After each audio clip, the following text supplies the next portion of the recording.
السلام علیکم حافظ صاحب, کیا حال ہے؟ ٹھیک ہو حافظ صاحب؟ اے وسیلے والی تو اج تک اسی ਇਹੋ ਜਿਹੀ حدیث ਸੁਣੀ ਕੋਈ ਨਹੀਂ, ਤੇ ਇਹ ਜਿਹੜੀ ਤਾਹਿਰ ਕਾਦਰੀ ਸਾਹਿਬ ਦੱਸਦੇ ਪਏ ਨੇ ਇਹਦੇ ਮੁਤਲਕ ਦੱਸਿਓ ਮਿਹਰਬਾਨੀ, ਕਿਉਂਕਿ ਵਸੀਲੇ ਦੀਆਂ ਚੀਜ਼ਾਂ ਜਿਹੜੀਆਂ ਹਦੀਸਾਂ ਨੇ ਉਹ ਤੇ ਸਾਨੂੰ ਪਤਾ ਨੇ ਕਿ ਅੱਲਾ ਦਾ ਵਾਸਤਾ ਦੇ ਕੇ ਮੰਗਣਾ ਚਾਹੀਦਾ ਹੈ।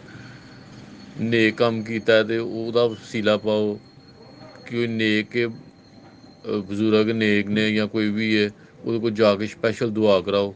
ਇਹ ਤੇ ਵਸੀਲੇ ਸਾਨੂੰ ਪਤਾ ਨੇ ਹਾਲੇ, ਲੇਕਿਨ ਇਹ ਜਿਹੜੇ ਵਸੀਲੇ ਦੀ ਗੱਲ ਕਰਦੇ ਨੇ ਇਹਦੇ ਮੁਤਲਕ ਦੱਸਿਓ ਮਿਹਰਬਾਨੀ। السلام علیکم۔ جی وعلیکم السلام ورحمۃ اللہ وبرکاتہ۔ محترم بھائی جان، یہ جو طاہر القادری کا آپ نے کوئی کلپ بھیجا ہے، اب میں پورا نہیں سنا کیونکہ لمبا تھا۔ گزارش یہ ہے کہ ہم ویڈیو وغیرہ کا تو جواب دیتے ہی نہیں، لیکن چونکہ گروپ نیا ہے، آپ بھائی نئے ہیں، چلیں ایک آدھی دفعہ جواب دے دیا تو ساتھ میں یہ عرض کر دوں کہ بھائی ویڈیو سوال کی صورت میں بھی نہ بھیجا کریں۔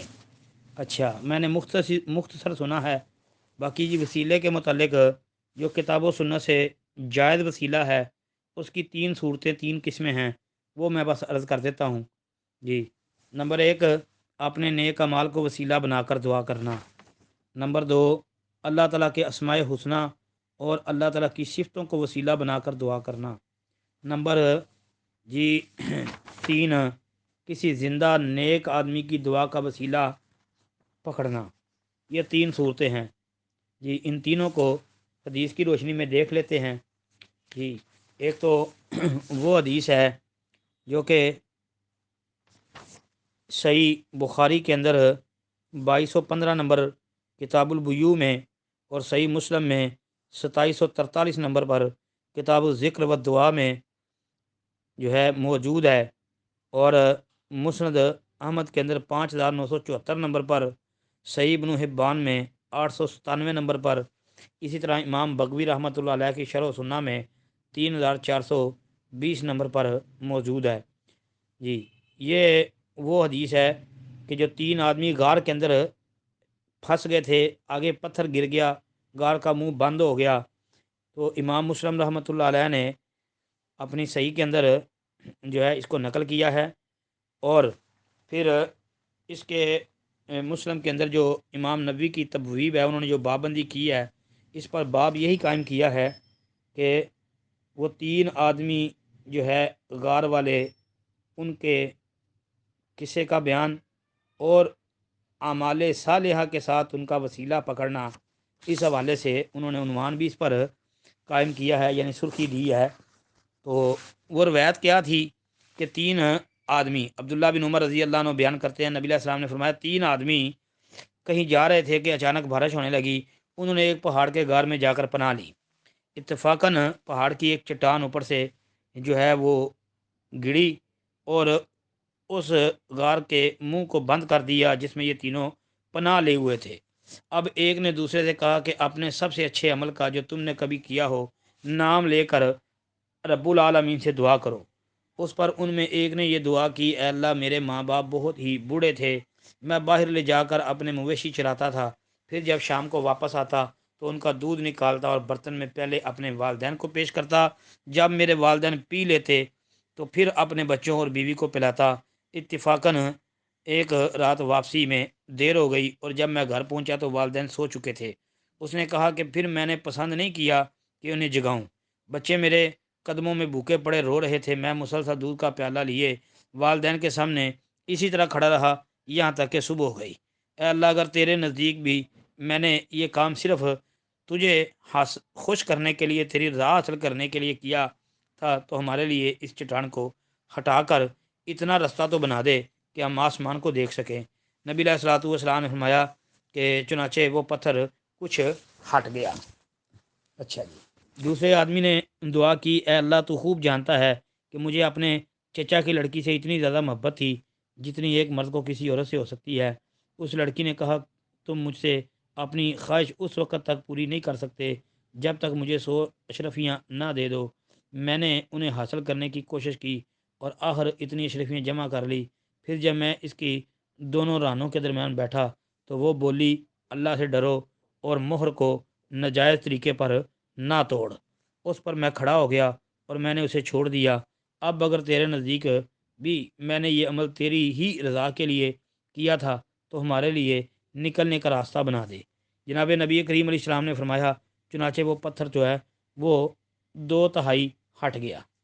اب ایک تیسرے آدمی نے دعا کی، اے اللہ تو جانتا ہے کہ میں نے ایک مزدور سے ایک فرق جوار پر کام کروایا۔ جب میں نے اس کی مزدوری اسے دی تو اس نے لینے سے انکار کر دیا۔ میں نے اس جوار کو لے کر جو ہے وہ بو دیا، مطلب کھیتی کٹی، تو اس میں اتنی جوار پیدا ہوئی کہ اس سے میں نے ایک بیل اور ایک چرواہا جو ہے وہ خرید لیا۔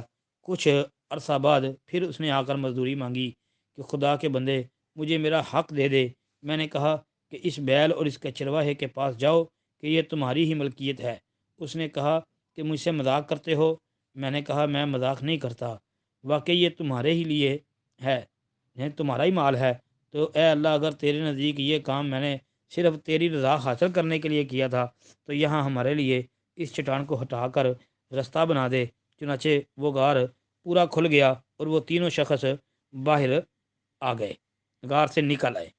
تو اس حدیث سے پتہ چلتا ہے کہ اپنے نیک اعمال کو وسیلہ بنا کر دعا کرنا یہ بالکل ثابت اور درست بات ہے۔ پھر نمبر 2، اللہ تعالیٰ کے اسماء حسنہ اور اللہ تعالیٰ کی صفتوں کے ذریعے یعنی ان کو وسیلہ بنانا۔ اس کی دلیل سورۃ الاعراف کے اندر اللہ تعالیٰ نے یہ بات بیان فرمائی ہے۔ آیت نمبر 180 دیکھیں، وَلِلَّهِ الْأَسْمَاءُ الْحُسْنَى فَادْعُوهُ بِهَا، اور اللہ تعالیٰ کے اچھے اچھے نام ہیں، تم اسے ان کے ساتھ پکارو۔ اس کے علاوہ قرآن پاک کے اندر کئی مقامات پر اللہ رب العالمین کے اسماء و صفات کو دعاؤں کے آغاز یا ان کے اختتام پر جو ہے وہ ملا دیا گیا ہے، جو کہ اس کے مشروع ہونے کا زبردست صریح ثبوت ہے۔ مثلا اللہ تعالیٰ نے قرآن پاک کے اندر یہ بیان فرمایا ہے کہ ربنا اننا سمعنا منادیا ینادی للایمان ان آمنوا بربکم فآمنا ربنا فاغفر لنا ذنوبنا وکفر عنا سیئاتنا وتوفنا مع الابرار۔ اے ہمارے رب، ہم نے سنا کہ منادی کرنے والا بآواز بلند ایمان کی طرف بلا رہا ہے کہ لوگوں اپنے رب پر ایمان لاؤ، پس ہم ایمان لے آئے۔ یا الہی اب تو ہمارے گناہ معاف فرما۔ کس کو وسیلہ بنایا؟ اپنے ایمان کو، کہا ہم ایمان لے آئے، اے الہی اب تو ہمارے گناہ معاف فرما، ہماری برائیاں ہم سے دور کر دے اور ہماری موت نیکوں کے ساتھ کر دے۔ تو یہ دیکھیں اللہ کے اسماء، اللہ کی صفتیں، ان کے ذریعے وسیلہ پکڑنا اس کی دلیل ہے۔ پھر اسی طرح ربی حبلی من لدنک ذریۃ طیبۃ انک سمیع الدعا، اے میرے پروردگار مجھے اپنے پاس سے پاکیزہ اولاد عطا فرما، بے شک تو دعا کا سننے والا ہے۔ پھر اسی طرح وہ حدیث بھی سامنے رکھیں جو کہ حضرت بردہ اسلمی رضی اللہ تعالی جو ہے عنہ کے حوالے سے ہے، جس کو شیخ البانی نے صحیح سنن ترمذی کے اندر صحیح قرار دیا ہے۔ 3475 نمبر حدیث ہے کتاب الدعوات میں جی، اور اسی طرح سنن نبی داؤد میں 1494 نمبر حدیث، کتاب الصلاۃ باب الدعا میں، ابن ماجہ میں 3857 نمبر جو ہے وہ روایت ہے۔ شیخ البانی نے اس کو اپنی کتاب التوسل کے اندر صفحہ 33 پر بھی ذکر کیا ہے، صحیح ترغیب کے اندر 1640 پر بھی اس کی تخریج کی ہے۔ وہ کیا ہے کہ برادہ کہتے ہیں رضی اللہ عنہ کہ سامع النبی صلی اللہ علیہ وسلم رجلا یدعو وهو یقول اللهم انی اسالک بانی اشهد انک انت اللہ لا الہ الا انت الاحد الصمد الذی لم یلد ولم یولد ولم یکن له کفوا احد قال فقال والذی نفسی بیدہ لقد سأل اللہ باسمہ الاعظم الذی اذا دعی به اجاب واذا سئل به اعطى۔